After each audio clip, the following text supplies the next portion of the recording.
Hi, and thanks for watching today's webinar. My name is Candace Hawes, and thanks for joining us for the Friends of the Farm lecture series. Each session is designed to deliver a small and in-depth dose of cannabis education. I want to thank all of our viewers and customers for joining us from the pharmacy, the pottery, and the Natural Healing Center, as well as all of our friends for joining us from around the world. We have other incredible webinars on terpenes, formulations, medical uses, history, travel, and cannabinoids. Please make sure to hit subscribe and get notified when we post future cannabis content on our YouTube page. Today, we're going to be discussing how to elevate your cannabis gatherings, events, or even a night at home with your friends with cannabis. That's why I'm so pleased today to have Barbie Sommars on to talk about elevating your cannabis events. Barbie Sommars is a notable figure in the cannabis industry and is the queen of hosting finely curated cannabis events. She founded the High Dining Club, a venture that blends creativity with fine food infused with cannabis and education. As the chief experience curator at High Dining, she has organized events such as Sushi and Doobie Rolling Workshop, which gained popularity for its unique concept of teaching guests how to prepare and roll sushi as well as cannabis joints.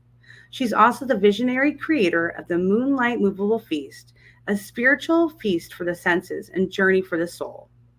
High Dining Club also curates custom experiences with private clients. Expanding her horizon, Barbie now offers her clients a cannabis concierge service to the high desert of the Joshua Tree area, in addition to the Palm Springs area. Her offerings include a cannabis lounge and tasting tours, cannabis-infused spa, as well as a wellness retreat, the Spirit of Cannabis Experience, and of course, private high dining infused dinner parties. Barbie continues to elevate and innovate the cannabis experience, intertwining with rich and natural beauty of the desert, creatively and truly transforming these experiences for her clients. Barbie has received several accolades for her contributions to the cannabis community, and her events has been recognized in the San Francisco Chronicle and Rolling Stone magazine. I'm really, really happy to have Barbie with us today. She's been a friend for a really long time, and I've known her to host the most beautiful, creative, and well-curated event. I'm really pleased to have Barbie on, and she came back just perfectly at the perfect time. The universe is working for and against us, so don't even worry. My phone over. That's how hot it is here. It's very hot in the desert. So I just finished your bio and I was just saying all the wonderful things about you. And I was just saying, I read your bio and all about High Dining Club and about the Moonlit Movable Feast and about how I'm so pleased to have you on with us to discuss some of the events that you've already hosted in the past. And we're going to talk about what you're doing currently, which is about the concierge for the high desert and about what you're just launching now, and to share some tips for our viewers and how they can elevate their own events that they're doing in their home. And so we're going to talk about those, and we're also going to discuss some considerations that they should also incorporate when they're doing their own events, education and safety, which is also very important. It's not just about having fun, but also having safe events and incorporating education as well, which, is very important to you and the whole reason why you got involved with doing these events. Again, so I'm so thankful. Thank you for being with us today, Barbie. Thank you for having me, Candace. Yeah. So, okay, let's hope. Yeah. So again, thank you so much for being with us today. I have always enjoyed your events immensely. Not only are they well curated with, fine dining, with the most wonderful ingredients and the best chefs, a feast for the eyes and the senses. But they're just wonderful to be around. You have the best people, the best vibe. So thank you so much. And you've been recognized by some of the best publications, and you've won awards in the local area and from the cannabis community. Yes, I love doing it. It's a passion. Actually, I think there's a sickness with some event producers, or maybe all of us. But why do? It's not for the profit. I think it's for the love of this, and for me. I always say all of our events have a dash of activism, and cannabis has me a lot, and I like to give back to her. And this is my love language, is to celebrate cannabis in a safe environment, and I'm also happy to teach others what I've learned from doing it for Over 7 years. That's wonderful. Yeah. Well, let's get to it and let's talk about I guess first and foremost, always important to kind of go over like the legal considerations of, every kind of aspect of cannabis. Um, so do you kind of want to go over that just briefly? Well, yeah, every state can be different, every country is different, every city can be different, every locality. So I would say to event producers out there, you're definitely going to want to know what the laws are, what the local ordinances are, and try to work within them. I would advise speaking to an attorney that is knowledgeable on such matters, because some of this legislation moves so quickly. And even if you do know what the regulations are and you decide to do it underground, which I've done plenty of, at least you know what the outcome could be. Maybe you want to do it in an area where the jails are nicer. Anyway, Yeah, and that's like what I do. And Normal is actually a great resource for finding out state laws. And obviously that's very important for travelers. As we get into this discussion, we're going to be talking about tourism when we talk about the concierge side of what I do. So it's just always really a good idea for you to know, especially if you're carrying cannabis or you want to carry it from one place to another, especially across state lines. You should really know what the laws are. Yeah. And then depending on like how big your gathering is it just you and like your friends at your house? Is it you and a couple people? Some states have laws where you can like gift to other adults, those things would be protected under like, person to person gifting, as opposed to like when the events start to get larger, and that's when like risk starts to go up, and you definitely need to start consulting attorneys and so on. But yeah, definitely learn your laws. Like you said, Normal is a great place to go for those resources. Events where there's smaller groups of people, there's less risk. Events where there's larger groups of people, that risk increases. But definitely most important to talk to your attorney. As Barbie's saying here, we are both, unfortunately or fortunately, not attorneys. So, please take this as just, some guidance, but please talk to legal representatives. And we do have, legislation actually here in California in 2024 that will help increase the number of like cannabis events and like permanent like dispensaries being able to like sell tickets and stuff like that. So there's always like, changes in like laws every year. So, you need to stay on top of these things if this is something that you're interested in. So always important to go over. Yeah, definitely. And then on that risk factor, insurance should be noted as well. Yes. I know that here in California, when I first started doing events, cannabis-specific insurance was not available, but it is now. So that's also another thing to, cover your liability. I've even seen some, like when I do private parties, I also have a hold harmless agreement that I have people sign. I mean, let's not forget this is a mind-altering substance, and people can have reactions. And that's another reason why I take all the precautions that I do. And we can get into that a little bit more too when we start to talk about party planning. I like that. I think that's a good idea. The hold harmless statement, at least, people are acknowledging their responsibility, and that's a great idea. I like that. Thank you for sharing. Okay, well, let's go ahead and start talking about some of these wonderful events that you have done in the past and that you're continuing to do in the future. One of the things that I've heard about and people have raved about, and I look forward to participating in the future when you hold your next one, is the Moonlit Movable Feast. Sorry, I correct myself. Moonlit Movable Feast. So this is a wonderful event. And actually, I want to actually switch over and I'm going to show you guys a video. So let's go ahead and I'm going to, let me see. Yeah, that should actually, let me try.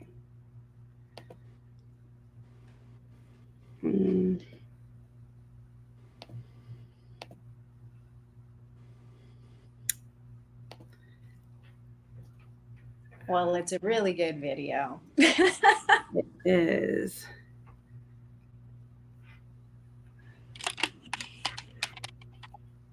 Sorry about that all. Maybe if you want to talk about it real quick, Barbie, and then I'm going to pull up the video really quick. Of course.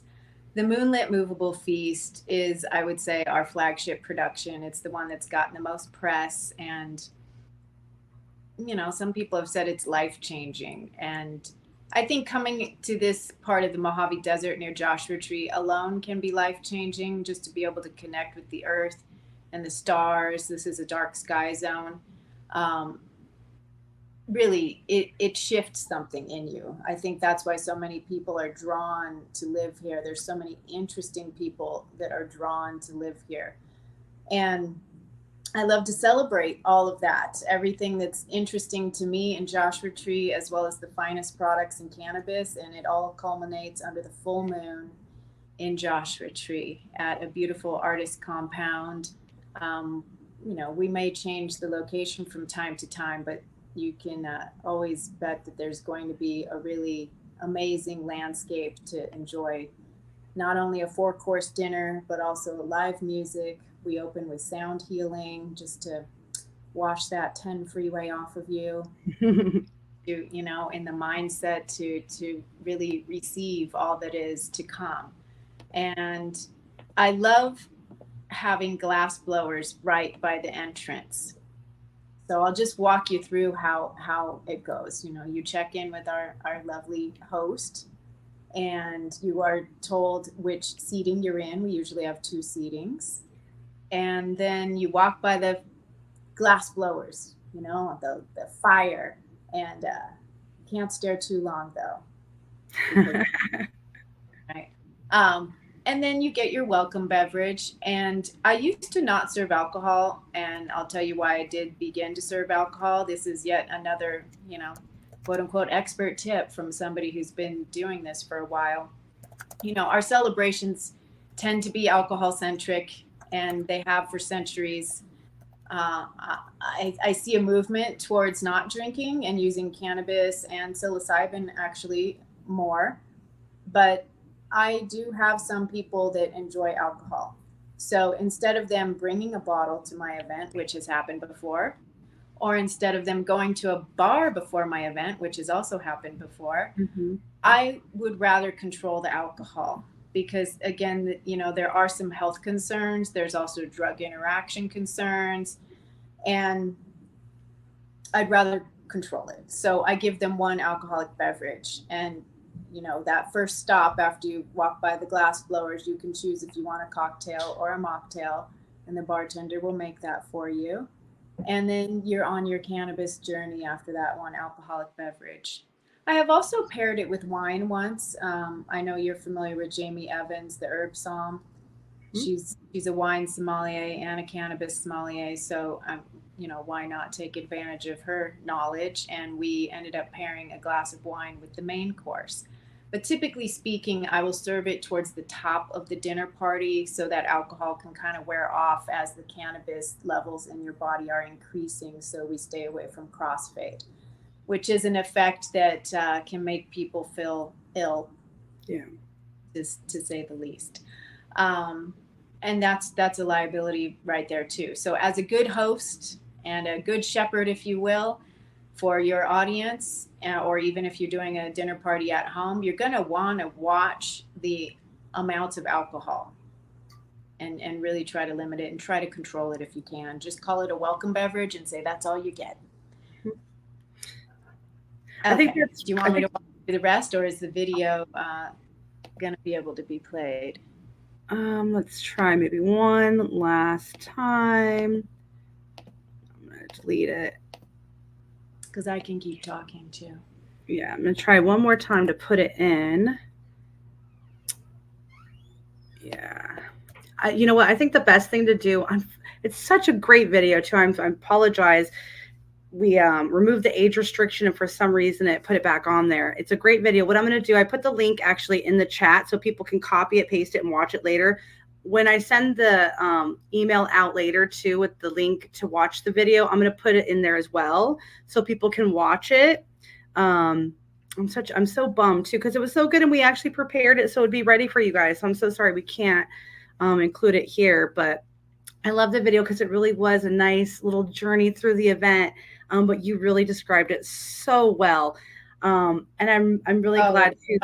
I didn't even get to the first course, but yes, yeah, I recommend everybody watch that video. I put a lot of work into that, and it is a good visual representation of the experience. And we learn through all of our senses, and visually learning is really one of the ways that I love to educate. And ultimately, that's what this is about. I am a cannabis educator, and I thought, well, educating through the senses and as food as the delivery vehicle is such a lovely, such a delicious way to learn, right? Mm-hmm. So the rest of Moonlit Movable Feast is your first course is usually a roaming course. So you can still, a lot of people, if they haven't been to Joshua Tree, they're still marveling at the desert and, these unusual trees that I say they look like contortionists. No two trees look alike. And it's our sunsets are amazing, so I usually really so much detail goes into this behind the scenes that I don't think people understand, but even your arrival time is usually coordinated with the sunset. One of the seatings is coordinated with the moon rise, usually the seating where I have our VIPs and our press. There's so many little details behind the scenes that are happening. And the second course, it is at the table, second and third, and then the fourth course, you are that's the dessert course, and you're taken to another area so that we can prepare for the next seating. So I'm telling you some of the behind the scenes details, but hopefully, the guests, for them, it's just a seamless experience. And one of the highlights of the dinner is actually the food, of course. I call that the event within the event because there's so much coordination alone that goes on with the food, when to fire it, when to bring it out, coordinate all the servers. I have someone specifically to handle, I call that our culinary engineer. She's making sure all of that goes fluid, and then I'm handling everything else. And I'll tell you, I'm not always the best host. And my number one tip for especially people doing parties at home is be a good host, have enough help so that you can be a host and you're not stuck in the kitchen or running around making sure all the candles are lit. I like that tip number one. Yeah. Have enough help so you can be a good host because there's a lot of times too that I host an event and I'm like, I hope you guys all had a good time because actually I didn't get to enjoy it because I was so busy running around. I didn't really even get to like mingle with my guests, hardly say hi, smoke a joint with anybody. Like, I was just running around the whole time. So I love that tip. Have enough help that you can be a good host. Yeah. And so you can experience it yourself. There's been times where I felt like I didn't get to experience the event until I went through all the photographs. Yeah. And you're Yeah. like, oh, I missed that and that and that. I actually could have probably made the event better if I got to be part of it, and really include my vibe and happiness in it as well. So I love that. Yeah. And people So really do want to help too, just like let them help. yeah, I am so blessed. I do have a lot of volunteers, but when you're the one planning everything, nobody can jump inside your brain. Like I really try to create like every spreadsheet and checklist that I can. But that's for larger scale event production. At home, much more manageable as long as you have help, like I said.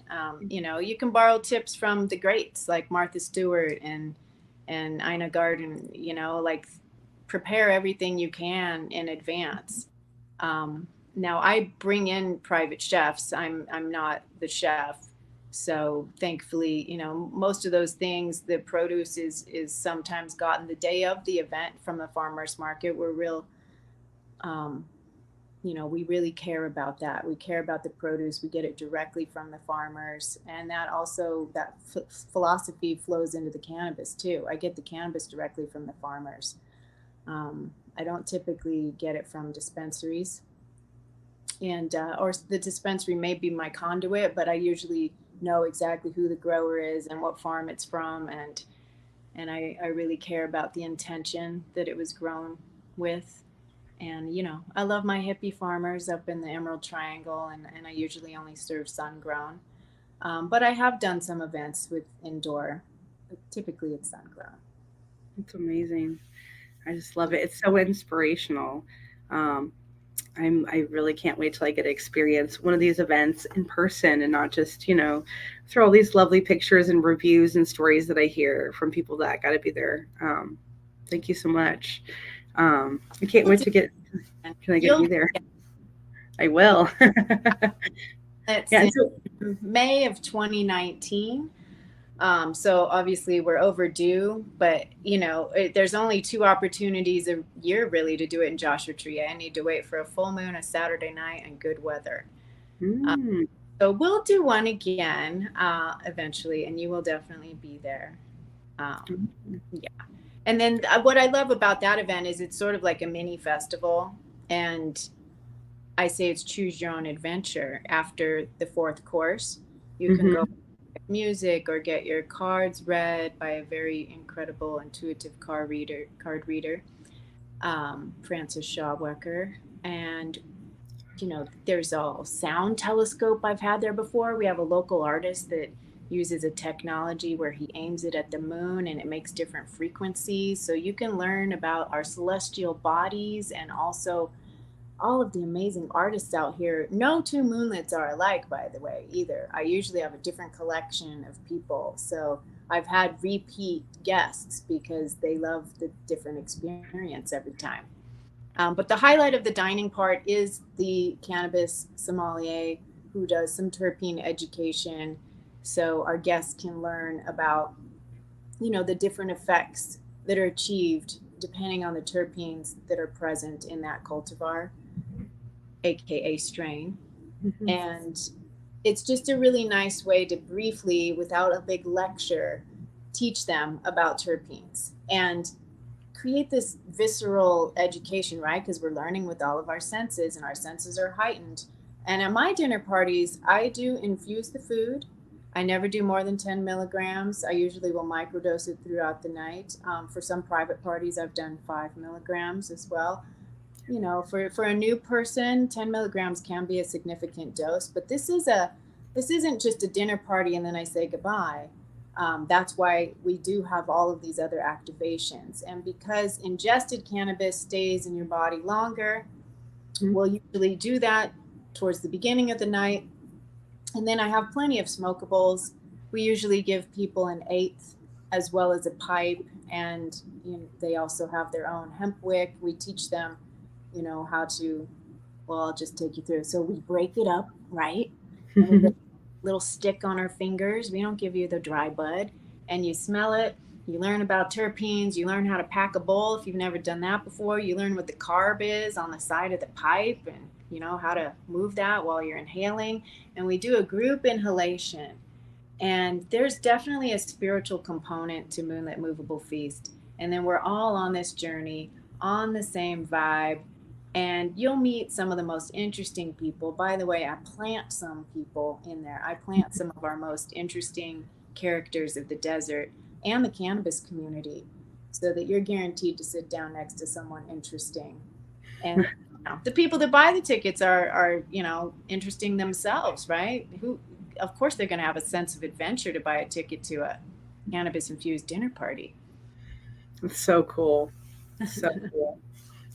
I love that you guys do this. It's such a special event, and definitely next time anybody sees this event, tickets are when they're available. Don't sleep on it. Definitely grab one of these tickets, and if you're interested in working with Barbie to make one of these things happen, don't sleep on that either.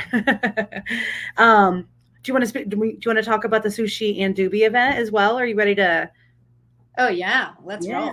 Cool. Let's talk about your second, the other event that the High Dining Club has put on, and that's the Sushi and Doobie Rolling Workshop. Now, this event I was able to attend, I think like 5 years ago it's already been, and it was so fun. It was so cool. There was a lot of great energy in this room. I think that there was like at least like 50 or 60 people there. It was so fun.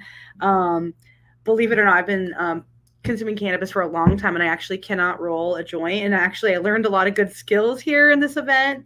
It was really, really cool. So if you want to tell us a little bit about this event.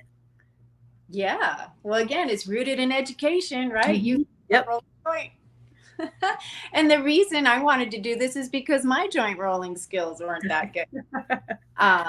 So you not only learn how to roll sushi, you also learn how to joint. And this was actually our first production that we made known to the public. I started doing Moonlit about a year after we were doing Sushi and Doobie.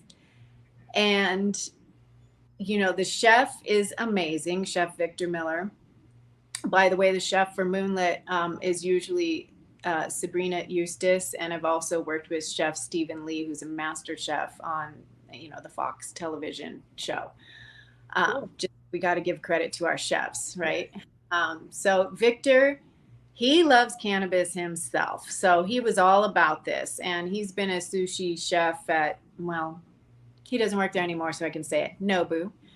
And you know, it's a very conservative job, but he came out and did this anyway because of his love of cannabis and educating people.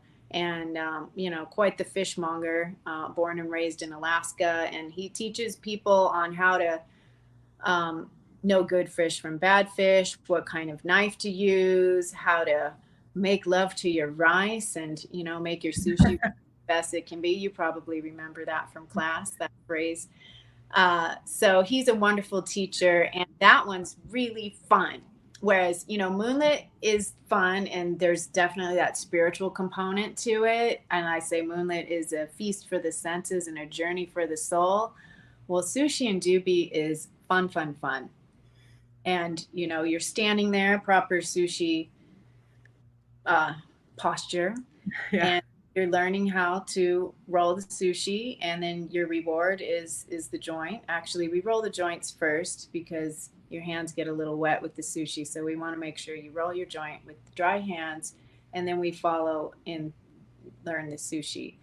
So we open that with appetizers, get people into the party mode. We have a DJ there, and then it's class time. It's time for you to go to class, and then you know, that productions light, camera, action.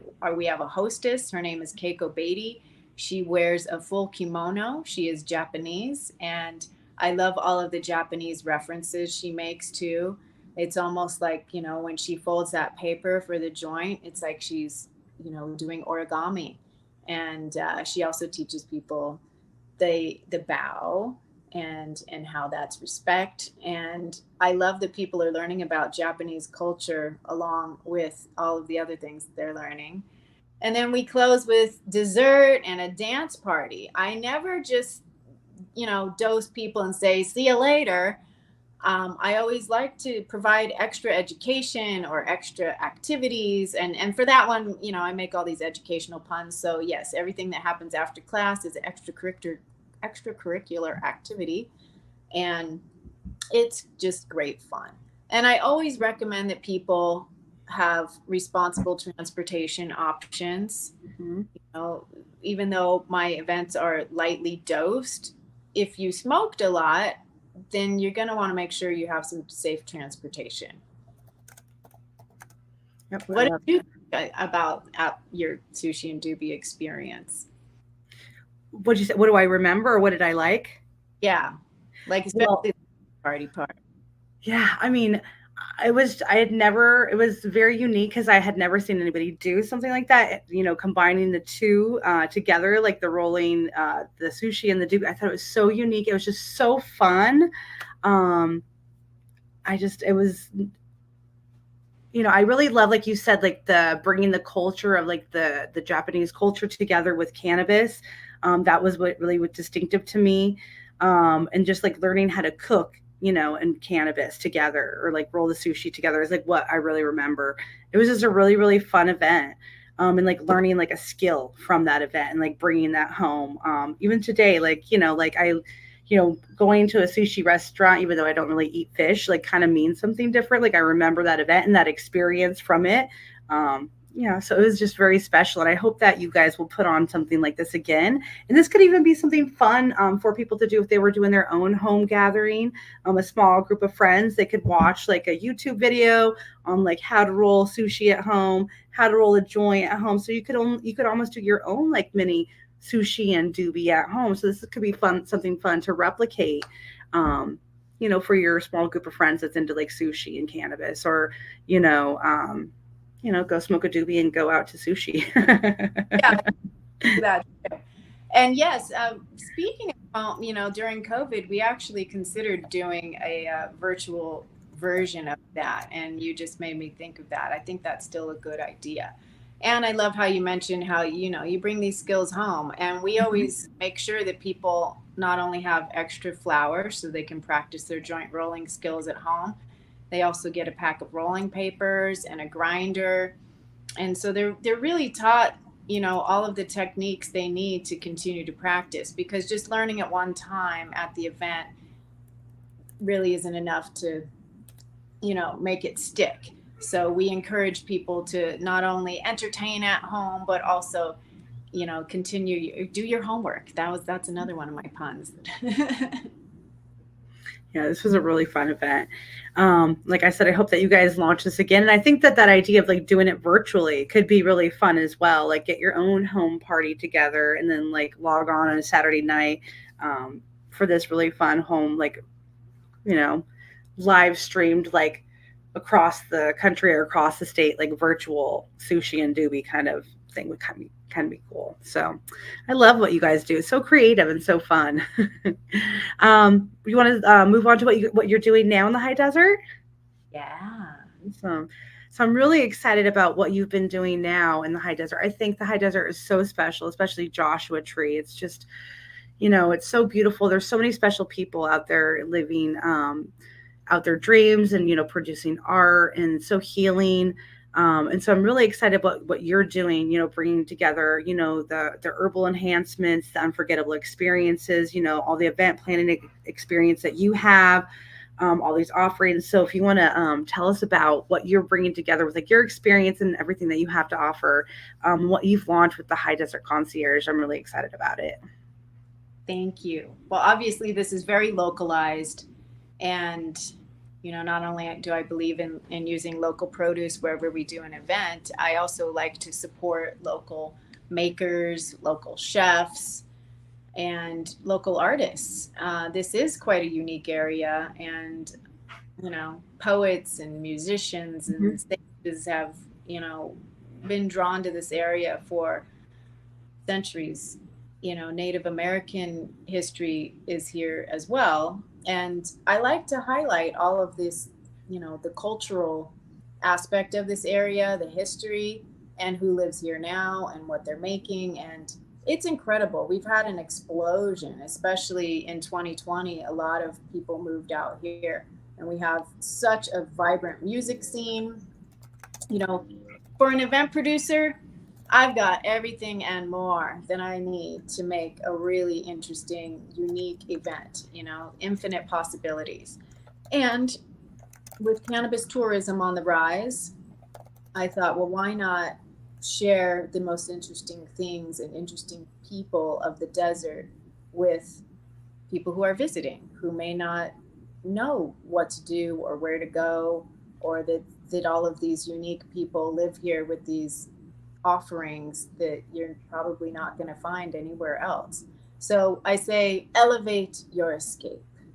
And if you're coming out here to escape, your daily life, or just, for a great vacation, I've created some experiences on my website that I consider my signature offerings, but there is just, my mind can run away endlessly with all kinds of fun things to do. So I love creating custom itineraries depending on people's curiosities and their desires. Do they want to relax? Do they want a spiritual or mystical experience here? Do they want a music or art experience? We even have a dream analyst. And I even have a dog offering. A lot of people vacation with their dogs. That one's actually pretty special to my heart, because there's there's an add-on to that one where you can meet a pet death doula. And it might not be something that people think they want to talk about, but I think it is important. We know that our pets have shorter lifespans than we do, and why not really honor them and have the end of their life and your dealing with it be much smoother. So just really unique offerings. I really just recommend people go to the website and wander around on there. The spa experience, oh my gosh, that's really something. I mean, that's close to my heart too, because I love a good massage. But massage with a little bit of cannabis is lovely. So that opens with a tea ceremony, and we just really set the tone. And like I said, we can customize if they would like sound healing as part of the experience. That's wonderful. I love doing things for couples as well. And we can make that a couples massage and make that really bonding for you too. And cannabis is such an opener, Oh, what is this? Oh, is this a poll that came up? Yeah, I'm just launching the polls for everybody. Sorry. Oh, I'll do it later. Okay. Anyhow, I got lost in my wonderland. It is a wonderland out here, and that's what I'm happy to be someone's guide, or, one of the favorite things that tourists love to do is ask a local. And that's basically what I'm doing. I'm your local, and I'm sharing experiences, through my lens, obviously. And we'll see where it goes. Honestly, there's a portion of it where we're making up as we go along. And the herbal enhancements are something, we talk about effect pairing with food. There's also effect pairing with activities. I know you recently had Brian Applegarth, who's like the man when it comes to cannabis tourism. I recommend everybody go watch that video too. It's quite educational to see where cannabis tourism is going. Or if you're a hotelier or a travel agent or a concierge, you're going to want to know this. Cannabis tourism and the cannabis motivated traveler is a real thing now. Mm-hmm. It's really interesting now. Like, for instance, we're in Santa Ana, and Santa Ana now has a cannabis destination organization, and they have a whole set aside for cannabis and promoting the cannabis dispensaries and the consumption lounges that will soon be opening. And so cities now have recognized this whole cannabis travel market, and how, can bring tax revenue to the cities, and how it's a burgeoning industry. And so, yes, it's a great opportunity for a lot of people that have interest in that market. So, this is a great offering that you have, and definitely something that people should check out. So I'm really excited for what you're doing. Yeah. I mean, so that was mostly, what I'll call my mainstream, or my, my high desert localized offerings. And I'm also just up the hill from Palm Springs in the Coachella Valley, which has a lot of cannabis activities. There's a lot of dispensaries and lounges and manufacturing. And if someone's interested in getting into the cannabis business, that's a very interesting place for them to be.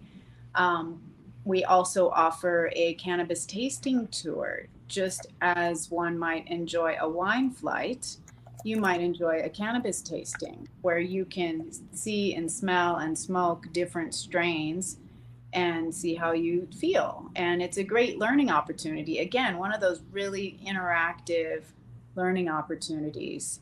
And you can just take those skills and go nerd out and impress your friends. Yeah, I love that. That's really cool. All right. Very cool. That could be like a fun group opportunity too, like bringing a group of friends to the high desert bachelorette party, like mom's getaway, all sorts of things, and give you some ideas of things that you could do. So, a high party. Yeah, very cool. Yeah. Well, thank you for sharing that. And then we have the website there if anybody wants to check that out. And High Desert Concierge is also your Instagram. That's where they can find more information.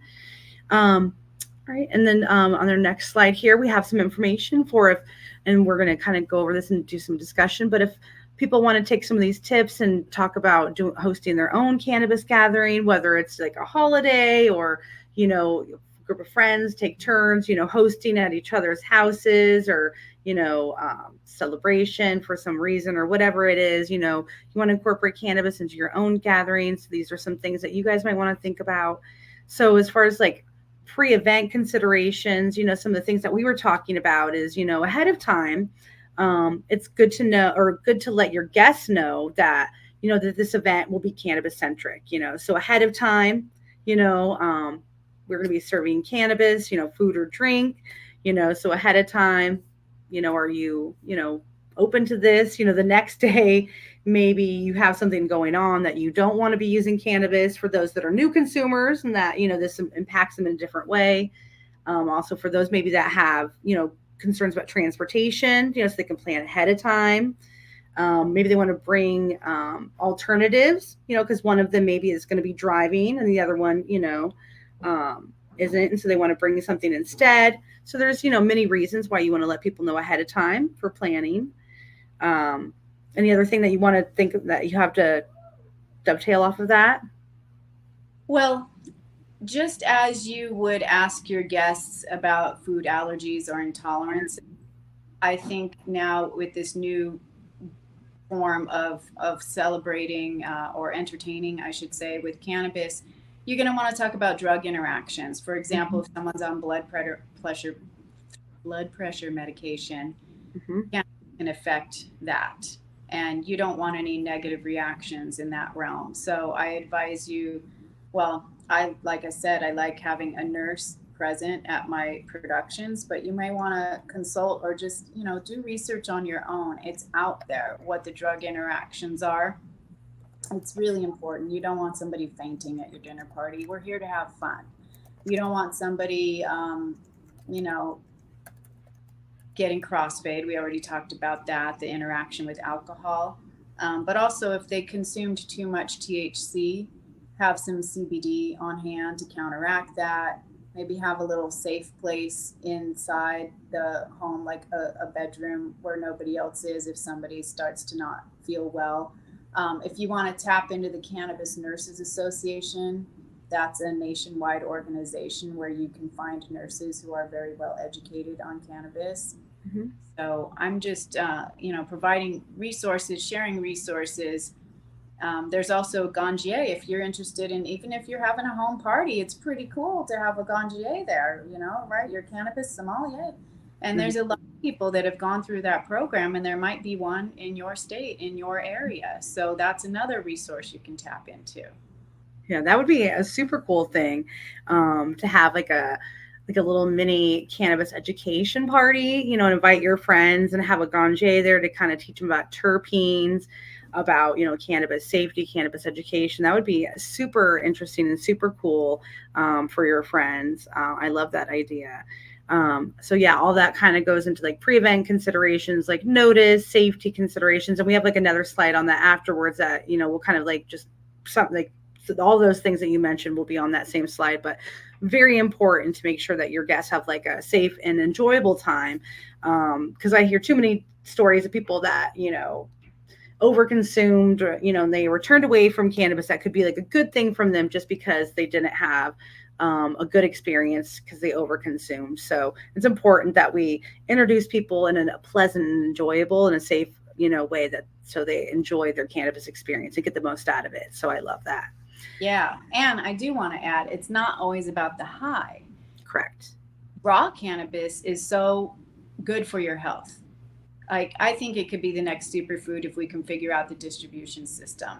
Those leaves are so delicate, but there are people that have talked about a way to do this. And anyway, I won't go too off on the tangent of raw cannabis. I just wanted to say that it's good for your health, and there's ways to incorporate raw cannabis. There's actually a tincture here in California called Fiddler's Green, and that's a really great way. You can make a full spectrum cannabinoid salad dressing with that because it's olive oil based. There's so many creative things you can do with the products that are in the dispensaries. And I always encourage people to use those products as ingredients, and you can also eat edibles, of course. But we like to be a little bit more artistic with the way that we infuse. I mean, we're working with chefs, so of course, why not be artistic? Yeah. And I like that you mentioned the non-intoxicating, like raw cannabis, the ways that you can use and infuse with like non-intoxicating raw cannabis products. Because if you're going to be incorporated in different ways and you want to keep it low dose so people can enjoy the event and not just end up at the end of the night consuming like 20, 30, 50 milligrams and end up kind of like very intoxicated and like kind of, quiet and kind of, over consumed at the end of the night. But, having lower doses and being able to be active and talking and having a good time, you're going to want to be using like lower dose products or, non-intoxicating, raw cannabis. So you can, moving on to like menus and pairings, using those raw cannabis products, using cannabis like for decor. Like we have a picture here where, they've used the raw cannabis leaves to like decorate, the different food options that you might have that don't even have cannabis in it maybe, but you've used it to like decorate or use like the raw cannabis, to get the THCA, the CBDA, the other cannabinoid acids, that are not necessarily psychoactive, but can still, give you the health benefits, and then talking about and teaching, your guests about those. But yeah, so do you want to talk maybe a little bit about like the menus and like the pairings and some like tips that you have and like things that you've done? Yes, so I usually work regionally and seasonally, I say, with our ingredients. So sometimes the season drives the menu, and we work on the menus with the chefs. We have a tasting, and we decide what we want to serve, just as you might, when you're doing a home party, you're going to want to test out your recipes. And I love working with the seasons. It's, it's nature's way. I'm a big fan of the slow food movement, and our chefs that we work with usually, I can't think of one that I haven't, that I, anyway, they're all aligned with our beliefs too. So that's what I have to say about the menu. There's just been so many. I'm not going to go into detail on any one of them. Now, sometimes we do have themes. So we've had a Moroccan theme, and that was pretty cool, with the way we explain that to our guests. It's like the meeting of two deserts, right? Mojave meets Morocco. And that was beautiful. And our chef, Sabrina, had just returned from a trip from Morocco. So she was freshly inspired. And we had such a beautiful dinner party. That's one of my favorite ones. Sometimes we're inspired by the moon. Here, the spring pink moon is one that's my favorite. If that happens to land near a Saturday night, I love to do a pink moon dinner party, and we've played on that before where we had salmon because it's pink. Also on the appetizer, we had bull's blood beet microgreens because they're little pink microgreens. So that's what I mean about all these little details that I'm not sure if the guests notice, but we really try to think about every little thing and how can we tie in the theme. Love that. That's so cool. And also, like, if you're working with like a ganjier or a sommelier, a cannabis sommelier, they can help, curate that menu and like whatever, cultivar maybe that you're pairing or choosing, for that evening, and maybe what foods, or what, season it is and what cultivar, and, really kind of put together a really cool menu. So there's a lot of different ways you can go with it. So this is just, it leaves open a lot of different possibilities. So that seems, Yeah. it's really fun, really It's, exciting. it's so fun. It But is. I like to add, when it comes to cannabis, we like to choose uplifting strains. We want people to be socially engaged, and our goal is not to get you too high. It's to make the moon a little brighter and the conversation a little more sparkly. And cannabis has that way of really bringing you and keeping you into this here and now moment, not on your phone, actually engaging with other people and connecting with yourself and nature and the food. Oh my gosh, like, your senses are so heightened, like textures seem different. We were talking earlier about that study that was done in Brussels a few years ago with chocolate. Some researchers in Brussels did a test where they served chocolate to people, and then they changed the music, and the participants seemingly thought, oh, this chocolate's creamier. They thought it was a different chocolate. And it wasn't. It's just that the music that was being played was different. So I love sensory science, and I love, you know, I don't know, not manipulating, but just creating different experiences, knowing that my guests' senses are heightened. Yeah, Um, curating. there you go. And so I always choose cultivars that have some limonene or pinene, something that's going to be uplifting, because we want your energy levels up. It's not our goal for people to feel sleepy at these parties, not whatsoever. That's actually never happened at one of our events. So that's another reason why one of my rules are that I ask guests to not bring their own cannabis, or if they do, to just keep it to themselves. There has been a private party before where someone shared their vape pen, and then other guests thought it was part of my experience, and that person got pretty high. And it's just, as a party host, you too, anybody doing this at home, just make sure that's one of your pre-party things that you want to communicate, is to please leave your own supply to yourself, or leave it at home, because you've carefully curated this experience down to every detail, including the cannabis. I've also been to some dinner parties where, and I like this, where you get a different joint. It's a different cultivar with each course. But because my events are so low dose intentionally, I don't really want to encourage somebody to have to smoke every time. In fact, I have some people that don't like to smoke at all. And I like to have options. I've even started to say you can have 5 milligrams. You can make that choice. You can have 5 or 10. And then, of course, it's up to you how much you smoke. I'm not going to govern that. But, oh, I will say, though, too, in a lot of dispensaries, a lot of the cannabis is upwards of 20% THC. The growers that I work with, I intentionally want things that are around 15%, because I don't think that a strong cannabis is the best introduction for people if you have some people that are new to cannabis. Yeah, exactly. And although, we may be able to tolerate 30 milligrams and up, some people maybe like 2.5, 5 milligrams, is a good, enjoyable level for them. So, you know, definitely options are good. I definitely agree with that. I put that as a strong tip on there, tip number 7. Throughout the night too, by the way. Yeah. We'll start with CBD, and then maybe your first course will have 2.5 milligrams, the next course will have another 2.5 milligrams, and we just throughout the night give you a little, Hydrate. keep you floating, but not so that it feels not like it hits you heavy at any point in time. And then we're usually done around 10 p.m., and by then people, they've got their wits about them. We bring them back with CBD and coffee, usually, if they choose. We've even had hookah, at the Moroccan one. We had hookah, so you could have tobacco and coffee, and, really sharpen those senses for your drive home if you're driving yourself. And we always recommend people we don't release the address until just before the event, but we'll give people hints as to where it is so that they can get Airbnbs that are close to the I like venue. that. I like that. That's a good tip.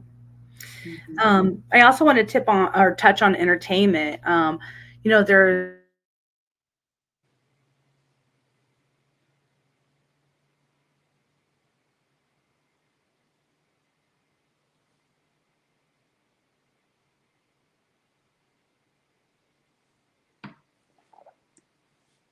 The screen froze.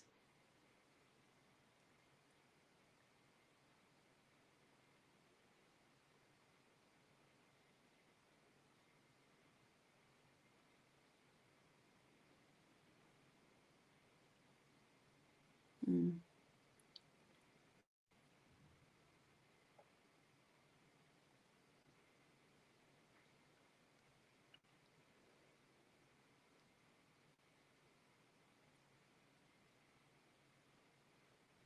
So they have, really cool music that you could listen to with your guests, with, songs that, people in their company have chosen. So those could be really cool to put on as well. So, there's a lot of entertainment options as well, whether it's educational or just like fun. And then, music that you can put on for your guests that's widely available. So you can search those online too. So yeah, there's a lot of things that are available for people nowadays, but I really I think really cool is like tapping into those educational resources that are available. So it's people leave with something that's actually very beneficial for them, and then they can pass that on to other people. It's something that's really cool. Yeah. And hey, speaking about music, there was a study done about cannabis and music. I mean, not only do a lot of musicians use cannabis to tap into their inspiration, but as a listener, the way it works with your brain can actually pick up patterns more easily. And there's also a certain frequency that, particularly like guitar solos, your mind just really, they really resonate with you. I'm going to send you that study.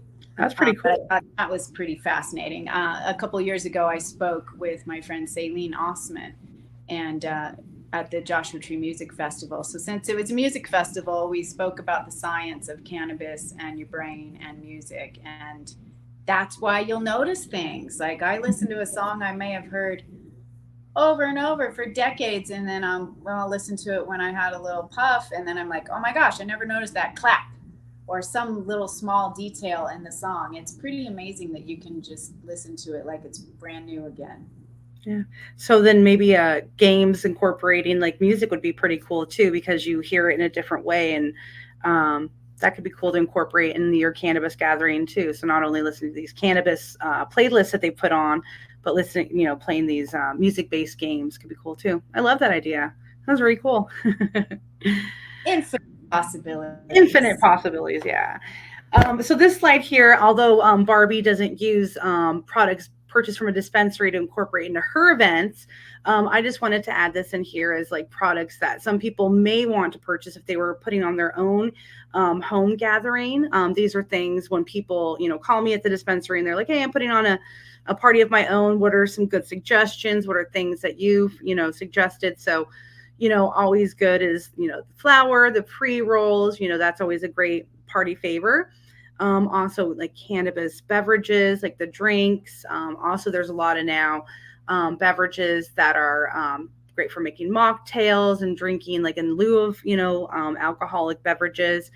Also great sweet treats like these products, these little peanut butter cups from Emerald Sky are some of my favorite. I absolutely love these little guys. So they could be kind of cool if you put together like a little dessert little area. There's also, I didn't have time to grab a picture of it, but there's also like crackers if you wanted to put together like a little charcuterie board, and make sure, you put a little flag or a little marking like, hey, this is medicated.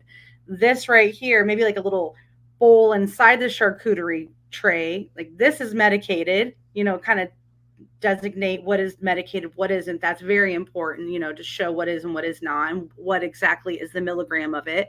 I think it's very important to let people know what is cannabis food, what is not. Otherwise, you'll have people asking you all night. Yeah, that should be up at the top. That should be like tip number one. Clearly mark what is medicated, what is not. Or we used to say tainted, and like now they've like moved away from that. They're like tainted sounds like it's like spoiled or not good food to use. Like yeah, but yeah, medicated, like, tainted. Especially if it's a self-serve zone. Yes. I don't know. That's why I do try to control it, because when it's a self-serve zone, sometimes, well, most of the time, somebody will overconsume. That's why I like to serve it to them. But yeah, definitely if you're having a home party and you're having like a little grazing table or a charcuterie board, I really love that idea.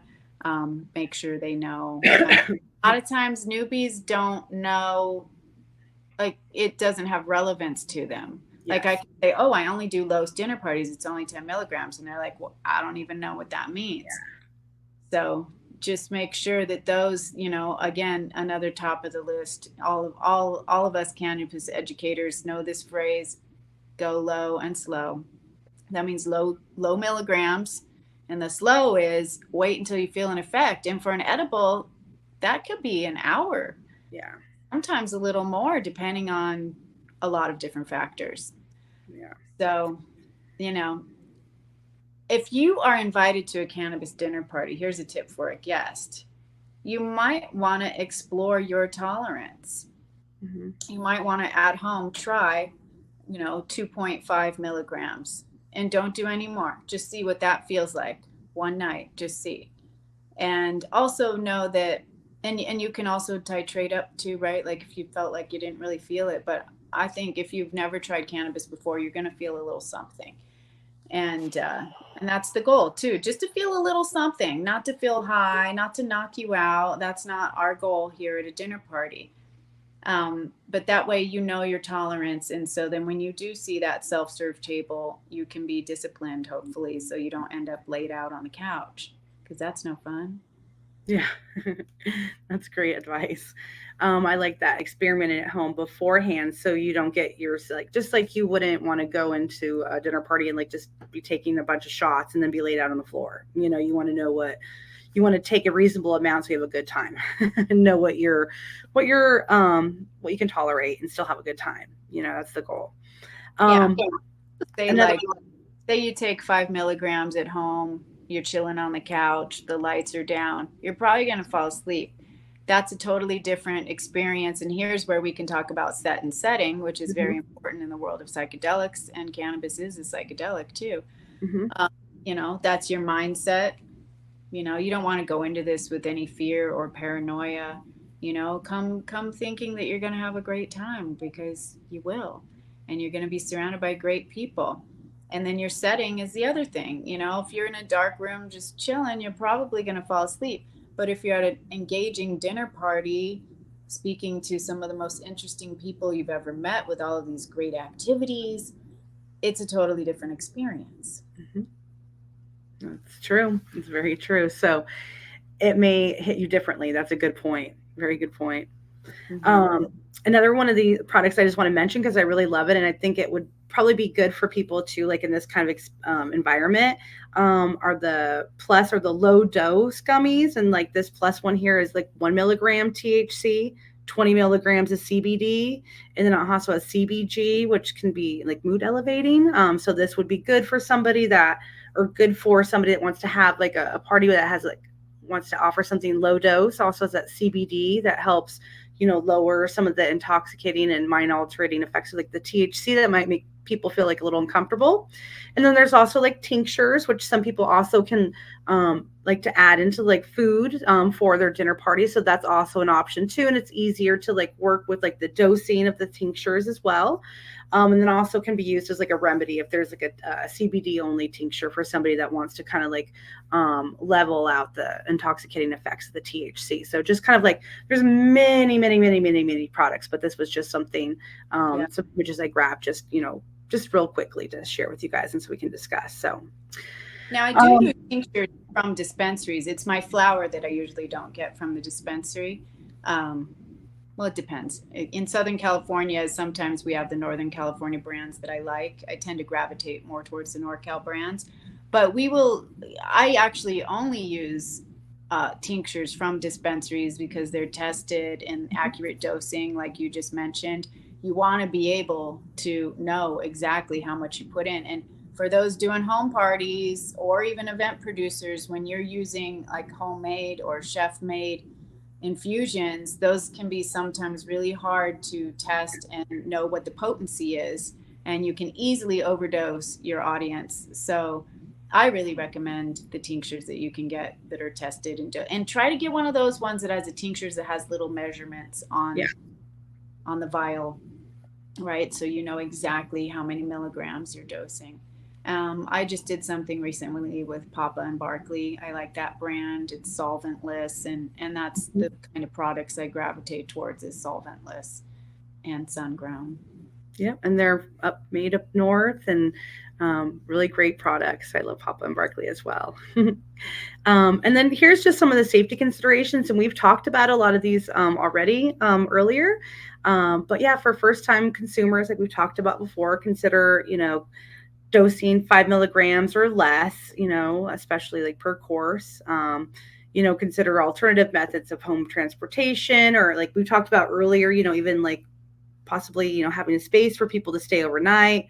You even mentioned like really good thing, like you do it at some of your events, like that safe space is just wonderful. People feel like just, overwhelmed, with the cannabis and just like the sensory, um, experience of the event. Having the CBD, available for those who just want to, lower the THC effects.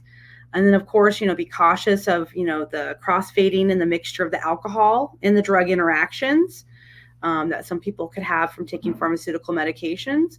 And then I love, also that you brought up too, of being aware, if anybody also attending your event might be a medical professional. It's good to know, so should there be any kind of, instances, you may not, if it's not a big event, you may not have the funds to hire a medical professional, but you might be like, hey, so-and-so is a doctor, or this so-and-so may also be a nurse. So it's good to know that. And if not, you can always check in with the Cannabis Nurses Association and maybe just invite one of those folks to be there.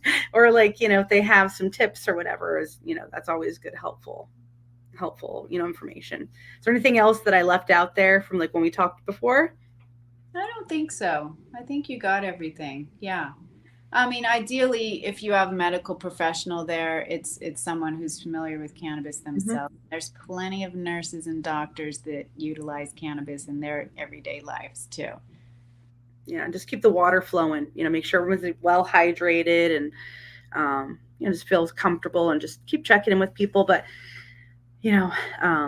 most instances, when people get into trouble, it's when they're alone. I think alone with products, unexperienced, uneducated, and these kind of events, that when we're trying to, educate people, or preventing kind of instances when people get themselves into trouble. So these are tips to help ensure that people have good, positive outcomes and experiences. So all this information has been so beneficial and helpful. So I'm going to see here. We have a couple questions that came in. So do you have a couple moments just to answer a couple questions? Yes, of course. Okay, perfect. So we had one question when we were talking about the Ganjier certificate. And someone was asking, like from your experience, do you think that the Ganjier certificate would be a good thing for somebody to take if they're looking to get some work in the cannabis industry? Do you think it's a good opportunity for them, like to get work? Most definitely, because that is a very comprehensive course. It's not just about terpenes. You're going to learn about growing. You're going to learn about cannabis history. You're going to be one of the most well-educated people on cannabis if you go through that program. And you're going to be so hireable. I think it's one of the best certifications you can get. That's wonderful. And then somebody's asking, do you know how people can go about finding out how to get the Ganjier certificate? They would just pretty much go to the website for Ganjier, right? And it's yes. Yeah. And like, I think GANJIER.com. Yeah.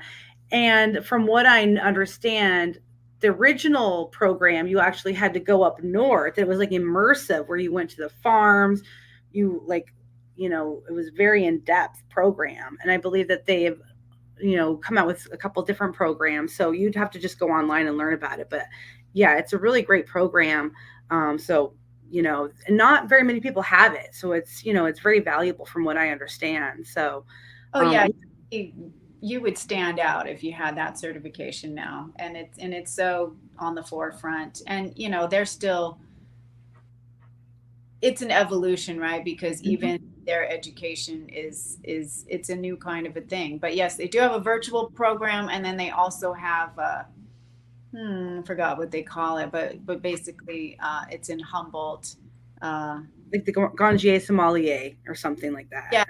Campus where you can still go. Like I think they do want you to come there, but you can do most of the education online. And I mean, who wouldn't want to go to Humboldt? But I think if you aren't able to go, you could probably still graduate without. But again, we're getting into the weeds on details of their program. But yeah, I advise anybody who's interested in that, go on their website to learn more. Okay. And then somebody's asking me or asking us, do you know about how to get a DCC cannabis license? Have you? For the state of California? Um, I personally never got one. When I started doing events, that license wasn't available. And then I did do an event in Culver City one time. It was a sushi doobie, and I wanted to play by the rules. I actually do have a background in festival production. Well, and even before that, my background is kind of more corporate in nature. And cannabis actually really helped me. I had a stressful job and I also had some medical complications. And really, I didn't discover cannabis until my mid 30s. You know, of course, I knew about it when I was younger, but I didn't really use it much. I started using it for chronic pain. So I'm one of those stories where I'm a medical patient, and now, you know, I like, where's the line between medical and recreational, right? Anyhow, fast forward to that Culver City. I wanted to pull an event permit. I even went to the city. I filled out their event application and they giggled and they said that they don't have event permits. So I do know that the way the state license works is you also need, you know, sign off by the locality where you're going to do an event. So it just seemed like a catch 22. And, you know, I was doing such intimate events. I would just follow the advice of my attorneys, and personally I didn't do it. But if someone's doing a large festival, of course you're going to want something, you know, you're going to want a big, you know, you're going to want to play it safe, I'll just say. Yeah. And I know that if people wanted to find out more about getting that DCC cannabis license, because I don't know a lot either, because I don't have one, they can go to, in California anyways, cannabis.ca.gov. And they can find out about that annual license. There's a fee just to have the license, and then you have to pay a fee for every time that you want to use the license. And then, you know, there's like statutory requirements for like applying, like, you know, ahead of time for each, you know, event, like ahead of time. Yeah. Or There's you can co-produce with someone who does have one of those licenses. exactly. That path of least resistance. If you're Yeah. you're at the game, just find out who has those licenses. I mean, I've almost done that a few times too. Yep, exactly. Well, this has been really wonderful. I've really loved having you on, Barbie, and you know, sharing you know, information and tips that you've learned from like all these events that you've put on, because they've been, you know, some of the most wonderfully curated, put on events that the cannabis industry has got to experience here in California. And I hope that everybody that has, you know, been able to be on with us today has picked up some tips and tricks to, you know, put on their own wonderful events for their family and friends, and maybe just for, you know, their loved one at home, and to, you know, educate and experience cannabis in a different way. I know that I really loved working with you on this, and I can't wait to kind of like level up my own events. You know, I do a lot of them, but I feel like, you know, I don't really get to, you know, I feel like I'm, you know, I do a number of them, but I don't really have the time to put like the quality into them. So it's a quantity over quality is what I'm trying to say. And I'd really love to put more quality into my events. And I've picked up some tips that I'm really excited to put into practice. So thank you so much for everything today. Oh, you're welcome. Thank you so much for having me on, Candace. Yeah, you're always a pleasure to work with.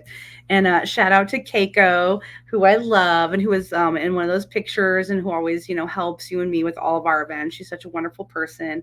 And to all of our guests that are watching today, thank you guys for so much for being on. And thank you, Barbie, for, you know, just being a wonderful person.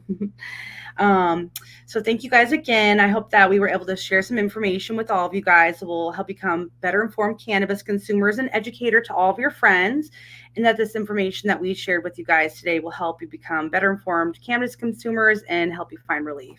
Until next time, stay healthy and well, and we look forward to seeing you for another episode of the Friends of the Farm lecture series. Bye. Bye.